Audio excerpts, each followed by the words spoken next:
Hey everybody, it's Christine, and today I'm going to talk to you about my monthly recap layouts and what I've used for them, what kind of adhesive I'm using for them, all the little details because I really am enjoying this project, so I wanted to take a little time to highlight them. So this is my January one, and I'm going to just show you all four of them first, and then I'll talk through the details a little more. And then February,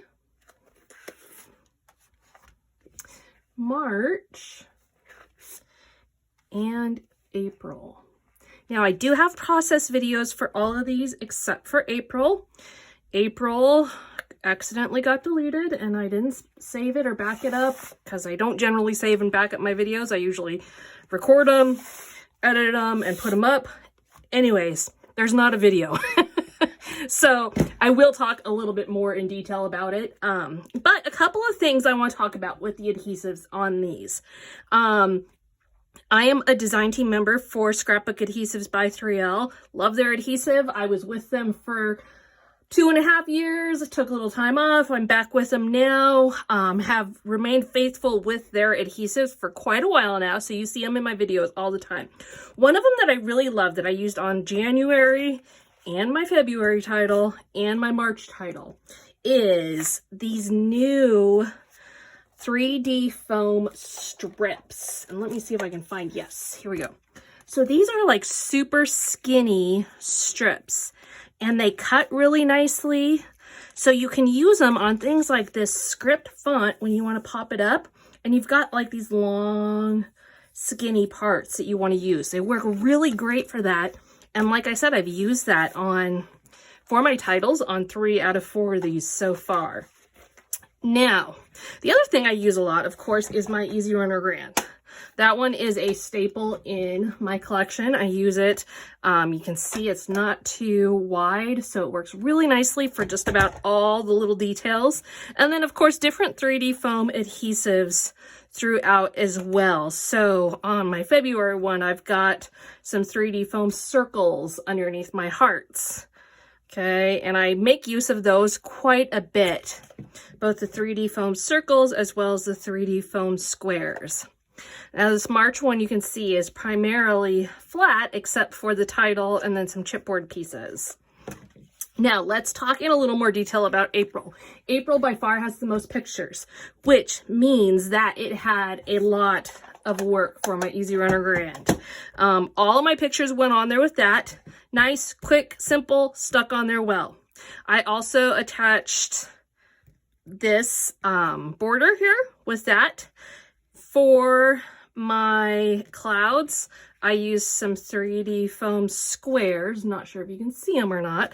Now my title is a little different this time. This time I used adhesive sheets, which are a big sheet of sticky paper. And let me grab one of those to show you. They make these in 3 different sizes. You've got a 4x6, a 6x12, and a 12x12. So these are the 4x6 ones. And what it is just a whole sheet of adhesives.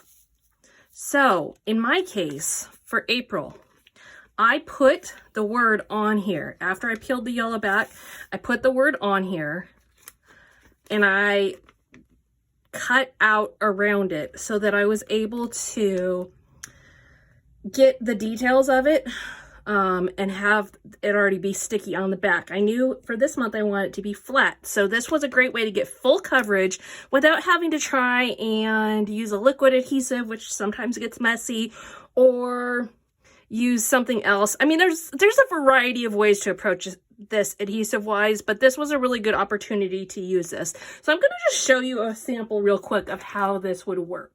Okay, so let's just take one of this sheet here that's got some flowers on it. And I'm actually going to do the whole sheet just so that you can get an idea of how it works. So I'm going to go ahead and just take this and I'm going to put it on the back side where I want it to be sticky.